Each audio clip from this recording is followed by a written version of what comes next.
Hi, I'm in court again. Since the last I talked to y'all, the Polk County Sheriff's Department has gone to the grand jury and got an indictment against me for 3 things: simple possession of misdemeanor, maintaining a dwelling, a felony, and manufacturing a felony. As I said before, I had no problem with them coming to my house as long as they done it openly and honestly and in the right way. I think that you reap what you sow. And that's what I think the Sheriff's Department was getting ready to do. I think they had me indicted, you know, which was fine. That was their job. But they tried to be dishonest in doing it. And they tried to force people to say things that they shouldn't, to my understanding. And it's all been documented, and the lawyers have it, and we hope some good will come of this. You know, I'm not worried about it going to court, because I think that the gods, the spirits, the good energies are on my side.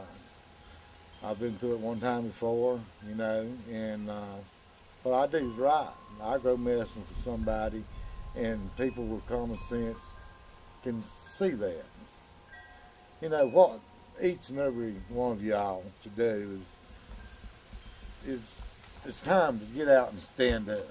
You know, I mean, if we don't all stand up now together and call our congressmen and our senators and say we're tired of it, you know, it's time to quit locking up people for the wrong reasons. And if you don't do it now, and if you don't do it, don't expect your neighbors to do it and everybody else. This is going to be a battle that it takes us all to do. And you got to say the same thing to your neighbors and friends that I'm saying to you. It's just time to do it, and let's do it. You know, this is a time of life that really, I'd rather be out falling in love with some beautiful woman, you know, instead, you know, 59 years old, battling the Sheriff's Department on lies in my own county with the possibility that I could go to prison. I don't expect to. I don't expect the jury is going to find me guilty. I think the people of our community just has that much common sense. And I think that we got our doctors behind us. We got our, I think we got a judge that ordered the grow lights back and said to grow up with the law couldn't see it. You know, we got right on our side. And when you're right, you know, you think that it's going to end. But we've been right for a long time now about this marijuana issue. And until each and every one of us makes our representatives know that we're tired of it and ain't going to vote for them no more unless they actually do what they say they're going to do. Because all of them say, well, I do what I can. And when they can vote on something, they don't do it. So let's hold them accountable. And like I say, I'd like to get this over with and kind of get back to falling in love. You know, I want to enjoy my last years of life. I want to be able to smoke a joint in peace. And I want to be able to be happy with someone I can love. And I want to be able to say that my generation and their kids stood up to the government and said enough's enough. You have treated us like criminals for all of our adult lives, and we're tired of being treated like criminals. You know, if we don't do it together, it's going to be you next, or your kid next, or your mama next, or daddy next, or grandpa next. That's what I am. I'm a grandpa. You know, and to put it off and to ignore it, it's just shunning your responsibility as a human being. I mean, if you asked your neighbor and they asked their neighbor, most of us are on the same side here. If we'll just go ahead and get together, take and look around your community and find out where you can go and support this cause. If you can't get there, then you get on the phone and call everybody you know and say, look, we're tired of it.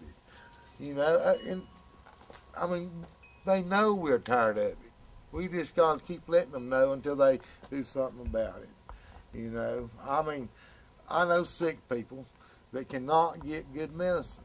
And that's wrong. I mean, it really makes a difference on whether they are suffering or whether they can bear life. Because their quality of life isn't much with it.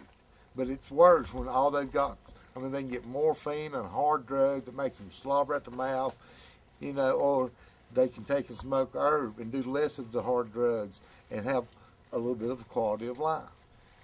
And the government says no to that. They say yes to morphine, no to a simple herb like marijuana. There's no common sense in that, and it's time we do away with that. You know, I mean, if we have to get out and go to every store, every congressman's house, we got to all start doing it. We got to, at Lowe's, at Walmart's, or whatever grocery store we're at, we got to start telling everybody. We got to start talking, and we got to get this done. We got to tell our sheriff's department, our county councilmen, you know, our ministers. You got to tell your ministers. You got to take sides here. You can't just sit around and say amen and not look into this matter and see what's on the right side. We on the right side, and everybody's got to know that. There's no harm in what we're doing. The harm is in the law and government keep coming down on this normal people that just want a little kindness and a little understanding, you know, compassion out of life. You know, so stand up with us. You know, don't let the government keep treating a large percentage of the population like they're criminals over a simple herb. So, you know, let's just hope it's a happy spring for everybody, and let's hope that we all stand up and we get some laws changed. If we have to start at our local sheriff's department, police department, start locally and just fight hard as you can and get everybody involved. That's it. All right.